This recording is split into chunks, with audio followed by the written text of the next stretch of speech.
오늘 우리가 사사기 35번째 시간으로 삼손과 하나님의 섭리라는 제목으로 같이 말씀을 나누도록 하겠습니다. 어제 삼손이 태어났고 하나님께서 그에게 두 가지를 주셨는데, 첫째는 하나님의 복을 주셨고 두 번째는 여호와의 영이 그를 움직이기 시작했다 그랬습니다. 그것이 예수 그리스도를 믿는 아브라함의 영적 후손들인 우리 성도들이 받는 복이라 말씀을 드렸어요. 그런 삼손이 자라서 딥나로 내려갑니다. 이 딥나는 블레셋인데, 그 딥나에 한 여자를 보고서 올라와서 자기 부모에게 그 여인과 결혼을 시켜달라고 합니다. 전혀 나실인의 삶과는 맞지 않는 말과 삶을 지금 삼손이 살고 있어요. 나실인뿐 아니라 이스라엘 사람이라면 하나님께서 가나안 여인과 이방 여인과 연혼하지 말라 금하신 명령이 있습니다. 그런데 이 이스라엘 사람이 아니라 나실인이, 구별하여 자신의 삶을 살아야 될 그 나실인이 이방 여자를 보고서 마음에 든다고 내가 좋아하니 그 여자와 결혼시켜달라 그러고 있는 거예요. 이런 모습을 보면 우리가 사사기에서 사사들이 나오는데 하나같이 온전치 않은 사람들이 나오는 걸 우리는 그동안 계속 보았습니다. 부족함이 참 많아요. 연약함이 많습니다. 그런데 하나님께서는 그들을 택하여 사사로 삼으시고 이스라엘을 구원하시는 일을 행하십니다. 하나님은 완벽한 사람을 부르지 않으십니다. 연약하고 부족하지만 그들을 통해 하나님의 일을 이루시고 하나님께서 어떤 분이신지를 우리에게 분명히 드러내 주십니다. 예수님께서 택하신 12제자도 부족함이 많고 허물이 많았습니다. 그러나 그 12제자를 주님의 제자 만드시는 주님을 우리는 봅니다. 그래서 바울은 고린도전서 우리 한 군데 읽겠습니다. 고린도전서 1장 27절입니다.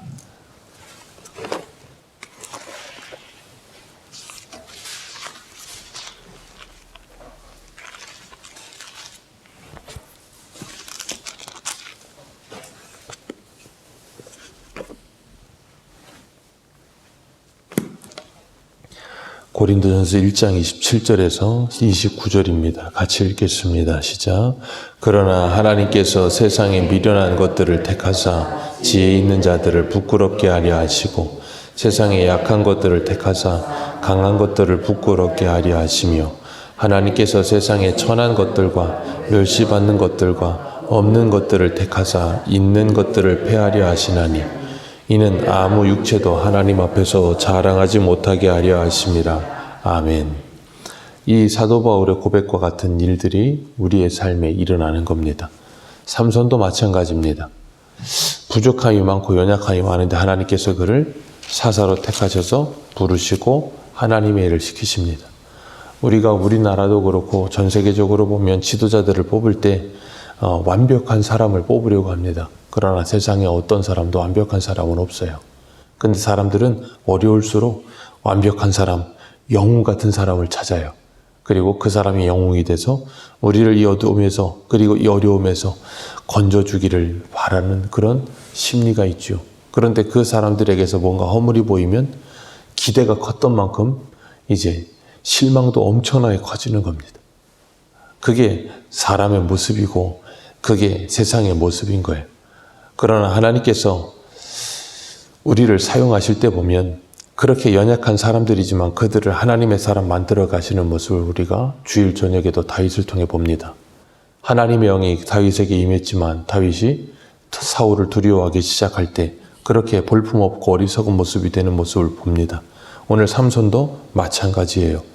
나실인이었고 태에서부터 구별되었지만 여호와의 영이 그를 움직이기 시작했지만 이렇게 어처구니없고 어리석은 일을 합니다. 우리도 마찬가지입니다. 여호와의 영이 임했습니다. 성령을 받았습니다. 그럼에도 불구하고 육체의 소욕을 따라 살아갈 때가 더 많아요. 그래서 오늘 3절에 보면 그의 부모가 삼손을 만류합니다. 어떻게 이 할례 없는 블레셋 사람의 여인을 아내로 맞이하려고 하느냐? 이스라엘에 여자가 없어서 그러느냐? 그러면서 만류를 해요. 근데 삼손이 뭐라 그럽니까? 내가 그 여자를 좋아하오니 나를 위하여 그 여자를 데려오소서. 하나님의 말씀이 중요하지 않아요.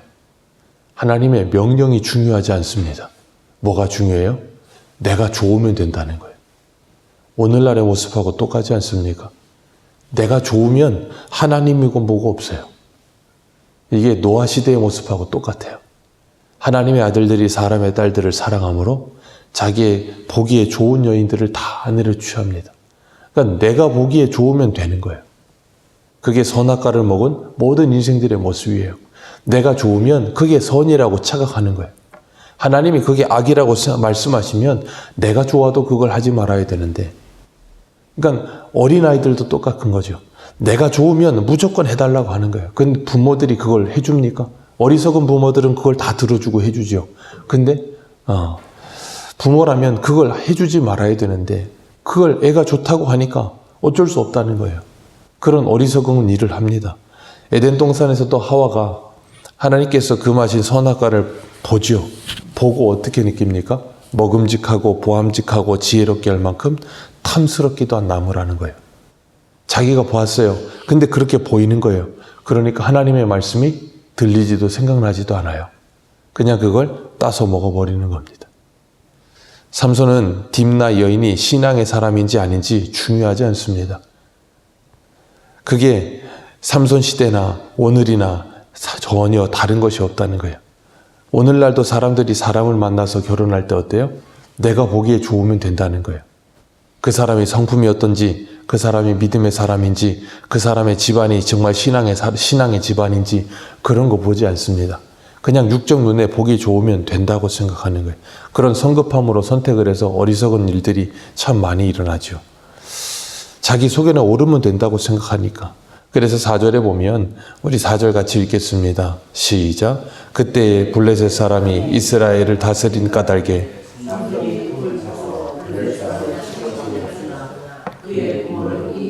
여호와께로부터 나온 것인 줄을 알지 못하였더라. 아멘.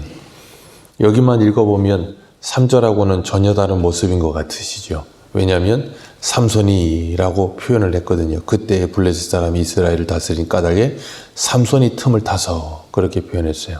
근데 오늘 성경에는 그렇게 읽으니까 이 모든 게 삼손의 계획인 것처럼 보이지만 쉬운 성경은 이렇게 기록하고 있습니다. 삼손의 부모는 여호와께서 이 일을 계획하셨다는 것을 모르고 있었습니다. 여호와께서 블레셋 사람을 칠 기회를 찾고 계셨습니다. 이 4절에는 삼손이 모든 계획을 한 것처럼 보이지만 삼손이 계획한 게 아니라 하나님이 그 모든 계획을 하고 계셨어요. 삼손은 어떤 계획을 합니까? 자기 보기에 좋아 보이는 딥나 여인을 선택하는 데만 그냥 눈이 멀어 있어요. 하나님의 뜻이고 하나님의 말씀이고 그런 건 생각도 하지 않습니다. 자기가 나시린이라는 건 생각도 하지 않습니다. 그냥 내가 좋으면 됐다는 거예요. 그때 이스라엘은 블레셋의 다스림을 받고 있었어요. 그런데도 불구하고 삼손은 그 블레셋 여인이 좋다는 거예요. 참 얼마나 안타까운 모습입니까? 이런 모습들은 성경에 많이 나타납니다. 나는 모르고 내 욕심대로 욕망대로 뭔 일을 했는데 그게 하나님의 일이 될 때가 있어요. 창세기에 보면 요셉의 10명의 형들이 요셉을 애굽에 팔아버립니다. 애굽에 판 거 하나님의 뜻을 이루기 위한 거 하나도 없습니다. 그냥 요셉이 미워서 죽이려고 하다가 그냥 팔아버린 거예요. 근데 그것이 하나님의 계획을 이루는 일이 됐어요. 예수님을 죽이려고 했다가 예수님을 빌라도에게 넘긴 대제사장과 바리새인들도 하나님의 뜻을 이룰 생각 전혀 1도 없습니다. 그냥 예수님을 죽일 생각밖에 없어요. 근데 그것이 하나님의 뜻을 이루는 일이 됐어요. 오늘 삼손도 마찬가지예요. 소 뒷걸음질 치다가 뭐 했다는 말처럼 그런 어처구니 없는 일을 하고 있는데 하나님께서 그 일을 통해서도 하나님의 역사를 이루고 계시더라는 거예요. 그렇기 때문에 우리가 이런 말씀을 볼 때면 이 세상에 일어나는 일들 앞에 우리가 너무 크게 좌절하거나 낙심할 필요가 없어요. 왜냐하면 잠언 16장 4절에 이런 말씀하세요. 여호와께서 온갖 것을 그 쓰임에 적당하게 지으셨나니 악인도 악한 날에 적당하게 하셨느니라. 악인도 적당하게 하나님이 사용하시려고 다 계획하신다는 거예요. 그러니 유한한 우리가 무한하신 하나님의 계획을 다 이해할 수 없어요.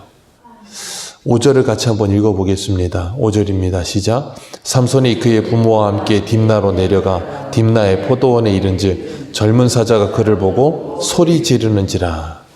그때 여호와의 영이 삼손에게 강하게 임합니다.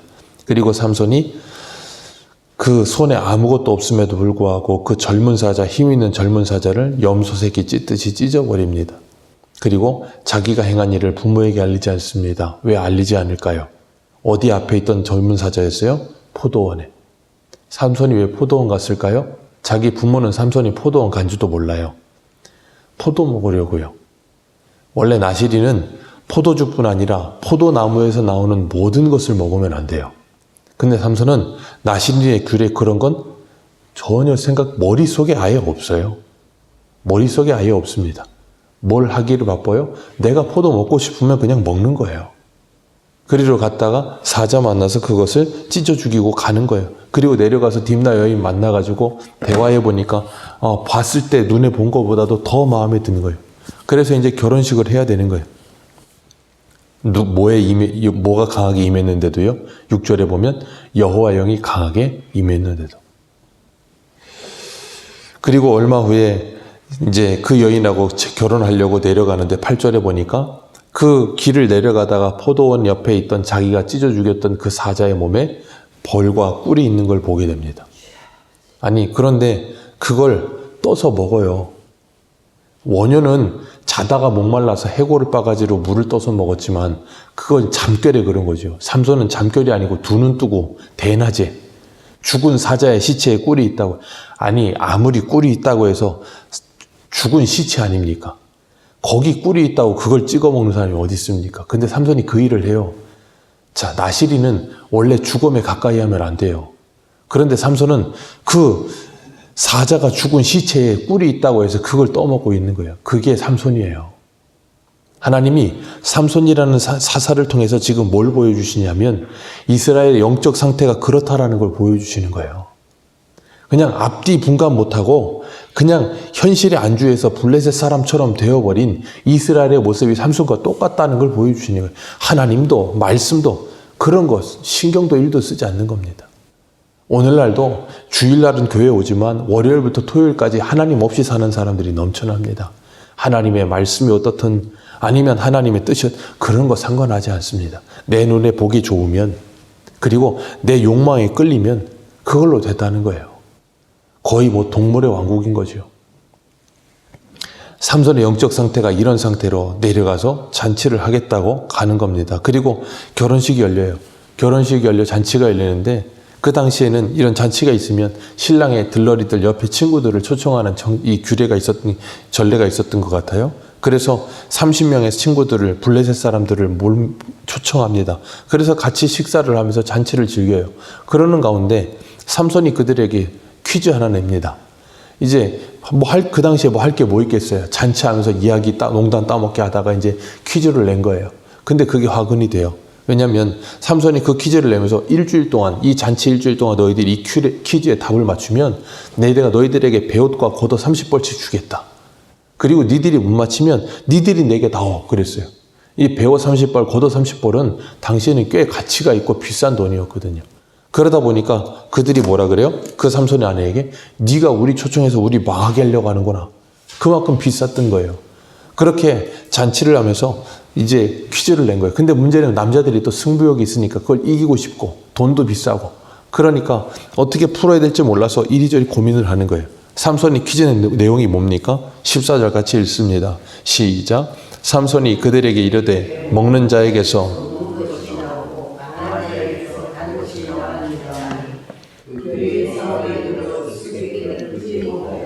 아멘. 자기가 포도원에서 죽인 사자 이야기예요. 먹는 자에서 먹는 것이 나온다. 사자, 먹는 자죠. 근데 거기에서 벌꿀, 먹는 게 나왔어요. 그리고 강한 자, 사자죠. 거기서 단 것, 꿀이 나왔어요. 자기가 경험한 그것을 수수께끼로 냅니다. 그러니 누가 알겠어요? 삼손 말고는 아무도 답을 모르죠. 그랬는데 문제는 자기들이 그걸 아무리 풀려고 해도 답이 없으니까 이거 잘못하면 큰 돈 들게 생겼거든요. 그러니까 삼손 아내를 위협합니다. 위협하면서 네 남편에 가서 빨리 답 알아와라. 이거 니들 부부 사기단 아니냐. 우리 초청해놓고 우리한테 이거 내가지고 돈 빨아먹으려고 너희들 이렇게 지금 문제 내놓고 우리 못 맞추기 위해서 이렇게 곤란하게 만드는 거 아니냐. 그러면서 겁박하면서 뭐라 그래요? 답 안 알려주면 너하고 너희 집을 불태워 죽이겠다는 거예요. 얼마나 잔인하고 무서운 말을 합니까? 그랬더니 여인이 겁이 나니까 어떡합니까? 결혼식 잔치 내내 삼손 옆에서 징징대면서 울어요. 생각해 보세요. 결혼식 일주일 하는데 잔치 내내 신부 된 사람이 신랑 앞에서 계속 징징대고 울고 있으면 그게 잔치가 되겠습니까? 그렇게 계속 울면서 답 알려달라는 거예요. 그러니까 삼손이 뭐라 그럽니까? 우리 부모에게도 답을 안 알려줬는데 너에게 답 알려주겠느냐? 그랬더니 여인이 당신은 나를 사랑해서 결혼한 게 아닌 것 같다고. 그러면서 답 알려달라고 계속 종주목을 댑니다. 그리고 17절에 보니까 강요하니까 결국에는 삼손이 어떻게 해요? 답을 알려줍니다. 그랬더니 여인이 그대로 조르러 가서 그 30명의 블레셋 사람들에게 그 답을 알려줍니다. 그리고 잔칫날 마지막 저녁 해지기 전에 이 사람들이 와서 답을 얘기해요. 삼손이 그 답을 듣고서는 이렇게 이야기합니다.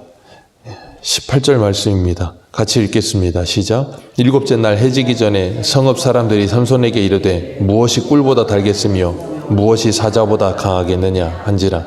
삼손이 그들에게 이르되 너희가 내 암송아지를 밭갈지 아니하였더라면 내 수수께끼를 능히 풀지 못하였으리라 하니라.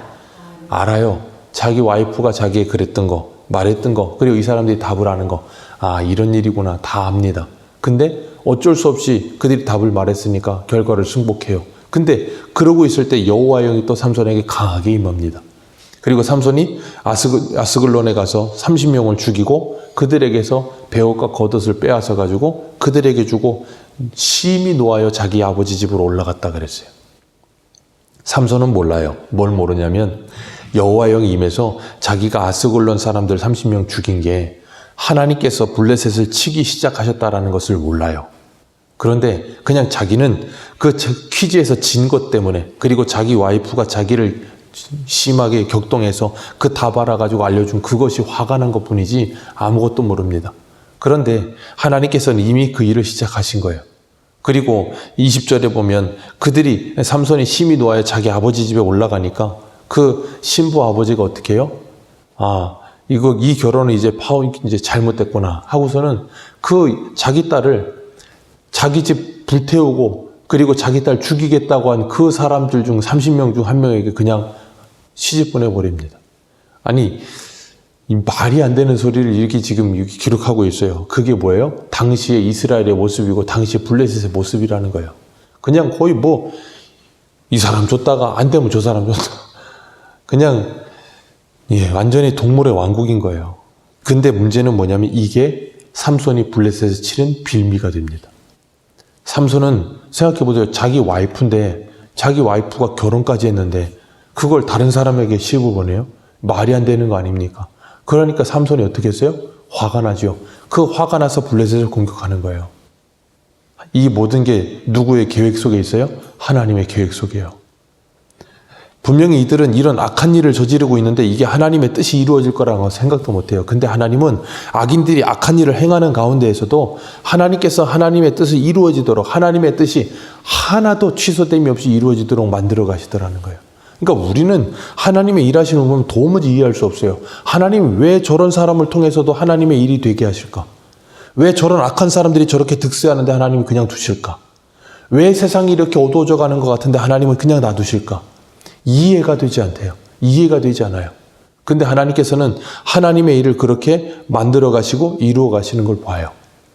그러니까 우리는 이 삼손을 보면서 소망을 가져야겠죠. 우리도 우리 소견대로 살아도 하나님의 뜻은 이루어지는구나. 그런 어리석은 사람은 없을 겁니다. 그런데 세상은 그렇게 돌아가요.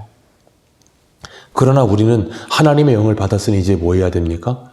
정신 차려야겠죠. 내가 삼손과 같이 하나님의 영에 사로잡혀 있음에도 육체의 소욕을 따라 살고 있다면 우리는 하나님의 영을 근심하게 하는 삶을 살게 되는구나. 하나님의 뜻을 참 거스르는 삶을 사는구나. 내가 하나님의 뜻을 거스른다고 해서 하나님의 뜻이 실패되는 건 아니지만 내가 그 영광에 동참하거나 참여할 수 없구나. 그걸 깨닫는다면 우리는 하나님의 영광을 위해 믿음으로 살아가는 선택을 해야겠지요. 그런 삶을 살기 위해서 우리의 믿음의 길 걷기 위해서 하나님의 뜻이 무엇일까를 고민하고 살아갈 수 있어야 되는 거예요. 그리고 오늘도 하나님께서 그 놀라운 하나님의 은혜와 섭리로 하나님의 뜻을 이루어가고 계심을 믿고 내 소견에 옳은 대로, 내 복이 좋은 대로, 내게 이익이 되는 대로 그렇게 하나님이 없는 사람들처럼 선택하며 살지 마시고 이것이 하나님의 영광이 될까?